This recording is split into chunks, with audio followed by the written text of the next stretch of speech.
बिस्मिल्लाहिर्रहमानिर्रहीम। दोस्तों, मैं हूं अब्दुल गनी, मैं हूं एक बायोलॉजी कोच। इस चैनल पर हम बायोलॉजी से रिलेटेड जो है मुख्तलिफ लेक्चर लोड करते हैं। आज हम 9th क्लास का एक लेक्चर लेके आए हैं, एनएरोबिक रेस्पिरेशन, या इसको हम फर्मेंटेशन भी कहते हैं। इससे पिछला जो हमने लेक्चर स्टडी किया था वो था एरोबिक रेस्पिरेशन। ये रेस्पिरेशन की दूसरी टाइप है, एनएरोबिक रेस्पिरेशन। पहली चीज जो सबसे ज्यादा जरूरी है ज़हन नशीन कर लेना, anaerobic respiration takes place without oxygen. यहाँ ऑक्सीजन की जरूरत नहीं होती। ये ऐसा प्रोसेस है जो बगैर ऑक्सीजन के हो सकता है। यहाँ ऑक्सीजन इंडिपेंडेंट है, इसको ऑक्सीजन की जरूरत नहीं पड़ेगी। Anaerobic respiration, an mean without, aerobic mean oxygen. So the anaerobic respiration takes place without oxygen। अब इसके दो स्टेप हैं। पहला step, glucose breaks down into 2 pyruvic acid molecules that is 3 carbon compound। ये पहला स्टेप है।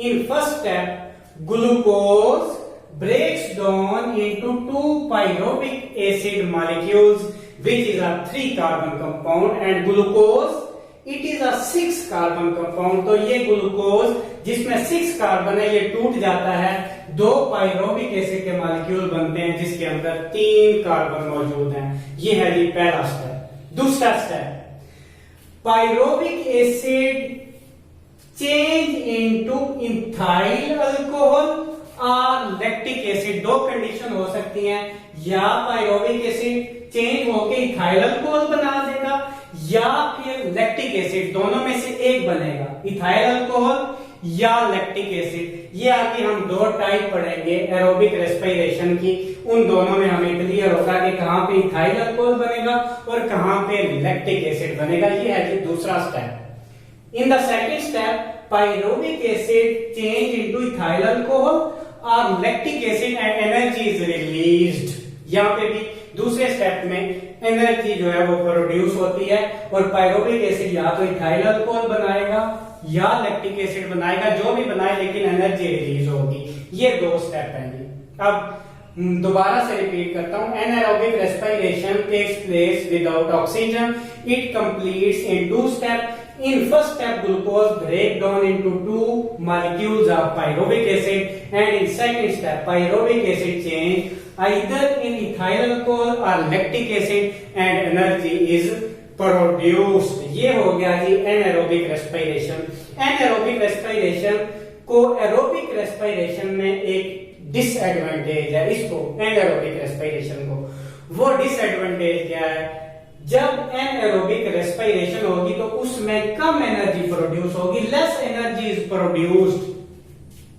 क्यों वो लेस एनर्जी प्रोड्यूस होती है, उसकी रीजन है as all carbon hydrogen bonds do not break. क्योंकि ग्लूकोज में जो कार्बन हाइड्रोजन बॉन्ड है वो सारे के सारे टूटते नहीं है, कुछ कार्बन हाइड्रोजन बॉन्ड बाकी रह जाते हैं। ये है जी इसकी डिसएडवांटेज। तो ये डिसएडवांटेज क्या है, एरोबिक रेस्पिरेशन की निस्बत एनएरोबिक रेस्पिरेशन में कम एनर्जी रिलीज होती है, और वो कम एनर्जी रिलीज होने की रीजन बताई हुई है। क्या रीजन है, all carbon hydrogen bonds do not break. There are 2 types of anaerobic respiration. अब दो कौन कौन सी टाइप है वो देखिएगा, बड़ी गौर से सुनिएगा। पहली है एल्कोहलिक फर्मेंटेशन। एल्कोहलिक फर्मेंटेशन ये कहां पे होती है, बैक्टीरिया में और यीस्ट में। वो एनएरोबिक रेस्पिरेशन करते हैं, बैक्टीरिया भी और यीस्ट भी। कुछ बैक्टीरिया, सारे के सारे बैक्टीरिया नहीं। Anaerobic bacteria and yeast oxidize pyruvic acid into ethyl alcohol. वो पायरोविक एसिड से क्या बनाएंगे, इथाइल अल्कोहल बनाएंगे। हमने कहा था पायरोविक एसिड दूसरे स्टेप में किसमें चेंज होगा, या इथाइल अल्कोहल में या लैक्टिक एसिड में। अल्कोहलिक फर्मेंटेशन में ये इथाइल अल्कोहल में कन्वर्ट होता है और एनर्जी भी प्रोड्यूस होती है। ये किस जानवर के अंदर होता है, किन जानदारों के अंदर होता है, अल्कोहलिक फर्मेंटेशन होता है एनारोबिक बैक्टीरिया में और यीस्ट में होता है। यहाँ पे पायरोविक एसिड इथाइल अल्कोहल में चेंज होगा और एनर्जी रिलीज होगी। दूसरी है लैक्टिक एसिड फर्मेंटेशन। ये मसल्स में होती है, जब हम बहुत ज्यादा वर्जिश करें, इतनी ऑक्सीजन अंदर ना जा सके जितनी के मसल्स को जरूरत है उनकी एनर्जी नीड पूरी करने के लिए। जब उतनी ऑक्सीजन नहीं मिलेगी तो मसल जो है एनएरोबिक रेस्पिरेशन करेंगे। तो लैक्टिक एसिड फर्मेंटेशन का होती है इन स्केलेटल मसल्स। किस जगह पे होती है? In skeletal muscles. हियर अब क्या होता है, pyruvic acid change into lactic acid. वो जो हम दूसरा प्रोडक्ट बता रहे थे, या इथाइल अल्कोहल बनेगा या लैक्टिक एसिड बनेगा। तो लैक्टिक एसिड फर्मेंटेशन जो स्केलेटल मसल में होती है, वहां पायरोविक एसिड से लैक्टिक एसिड बनेगा और एनर्जी रिलीज होगी। ये दो टाइप पढ़ी है हमने, दोबारा बताता हूं। अल्कोहलिक फर्मेंटेशन किन किन जानदारों में होती है? एनारोबिक बैक्टीरिया के अंदर और यीस्ट के अंदर। तो यहाँ पे ये जो पायरोविक एसिड है ये इथाइल अल्कोहल में कन्वर्ट होगा, इसीलिए इसको अल्कोहलिक कह रहे हैं, क्योंकि यहाँ पे अल्कोहल बन रही है। कौन सी अल्कोहल? इथाइल अल्कोहल, और साथ एनर्जी प्रोड्यूस हो रही है। दूसरे नंबर पे लैक्टिक एसिड फर्मेंटेशन, ये बताएंगे ये कहाँ पे होती है। स्केलेटल मसल में होती है। पायरोविक एसिड टूटता है लैक्टिक एसिड में, इसीलिए इसको कहते हैं लैक्टिक एसिड फर्मेंटेशन, और एनर्जी रिलीज होगी।